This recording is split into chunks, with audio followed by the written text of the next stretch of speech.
what I realized is for me to become the man I wanted to become, I saw myself as the weakest person God ever created. But I never blamed God for anything he did to me.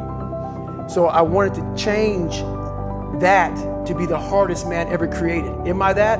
I don't know, but you had to have a goal. And my goal when I was sitting there, not going to school, being bullied, having no self-esteem, my goal was the only person that's gonna turn this person around is me. The only way I can turn it around is put myself through the worst things possible a human being can ever endure. And that'd be the only way that I can build this brain to handle anything that comes in front of it, callousing my mind through pain and suffering. So we read a bunch of books nowadays. As humans, we want to find out how to be someone else. What we don't do is we don't go inside. So literally turn yourself inside out. Read the book that's like we're writing a book every day of our lives, but we never read that book. So what I would challenge this young man or young woman to do is you have to look inside of yourself and see what you really want. What are you passionate about? We use these words and these little phrases of only the strong survive and all this other crap. They're all just fucking words. I get so tired of hearing people just talking. Like right now, someone may think Goggins just talking. You don't know me. So when I speak from passion, I speak from experience, I speak from suffering. I have to tell this young man or woman that the only way I believe, this is just my experience in life, the only way you're ever going to get to the other side of this journey is you have got to suffer to grow. To grow, you must suffer. And some people will get it, some people won't. But they have to see what their journey is to start their journey. Several people live to be 100 years old. They have great lives, and they have great kids. Their kids go to college and all sorts of stuff. But somewhere in their life, there was a point where they had a decision to make. They can go left or right on this path. Left was the easy route. Right was the hard route. A lot of people take the easy route. And they had a good life that way, but the better life was going to the right side. And you may have 20 years of pain and suffering to get past it, but a lot of us die never truly starting our journey. And I would tell this young person, you gotta start your journey. It may suck, but it will come out the other side where you're coasting. When I was growing up, I lied for people to accept me because I didn't accept myself.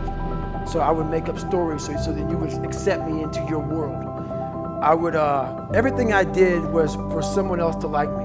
It wasn't until I started reading my own book about how pathetic I was as a human being. I could blame my dad, I could blame kids at school, I could blame having health issues, ADD, my mom not being around. Great mom, but she was doing her thing. I could blame a lot of people. And that's the book I was reading. And I put it off on everybody else. It wasn't until I said, you know what, for me to fix this, I gotta read what the fuck is wrong with David Goggins? Not blame anybody. Read my book and say, okay, I'm afraid of my shadow. How can I overcome that? Go in the military, get your ass kicked, do things you hate to do, be uncomfortable every fucking day of your life. Roger that. I'm not the smartest kid in the world. Okay. Instead of somebody saying, oh no, you're smart. No, don't say that to yourself. I said to myself, no, I'm a dumb motherfucker. Okay, roger that. How you get smarter? Educate yourself. So the things that we run from the truth. We're running from the truth, man. So the only way I became successful was going towards the truth. As painful and as brutal as it is, it changed me. It allowed me to become, in my own right, who I am today. One of the first ways to come to know yourself is to understand that you don't. And that you also don't know the people you love very well, but we'll get to that. You know, you can learn to kind of watch yourself like you're watching a stranger, but you have to adopt a position. It's a position of radical humility, I would say. Both humility in two senses. So one sense would be the humility of recognizing your ignorance. So you have to understand that you don't know who you are. And that's not easy to understand because you think you know. But then, you remember you can't control yourself very well. You're not very disciplined. You're full of flaws. Maybe you don't know yourself as well as you think. But it's hard to get low enough to understand how deeply it is the case that you are ignorant about who you are. Now there's an upside to that too, which also is that you're also ignorant about who you could be. And so the discovery of that, is some reward for the horror of determining who you actually are. And then I would say, well, then you watch yourself, and you attend to your conscience, and you watch yourself like you're watching a stranger. You watch what you say and you listen. You think, well, what sort of person would say that? And how am I reacting emotionally when I'm communicating in that manner? Is that making me feel stronger, weaker? Is it filling me with shame? Is it helping my confidence? Am I laying out a lie? Am I deceiving myself and other people? Am I adopting this personality at parties that is designed to impress and to amuse, and it comes across as nothing but like self-centered narcissism? What are my dark fantasies? What are my aggressive fantasies? What is it that I'm willing to do? What am I interested in so that I'll spontaneously pursue it? What do I procrastinate about and why? What am I unwilling to do? What do I think is good? What do I congratulate myself for accomplishing? And what do I berate myself for failing to confront and to implement?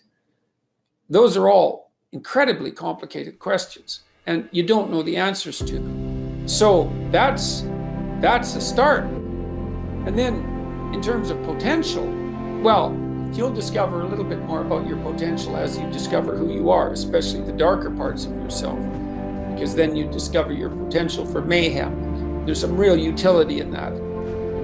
The discovery that you're dangerous, it's such a useful discovery.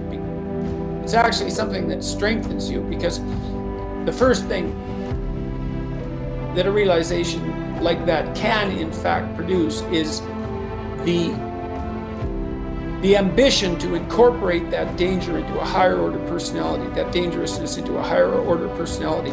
And that can make you implacable. That can make you someone who can say no when you need to say no.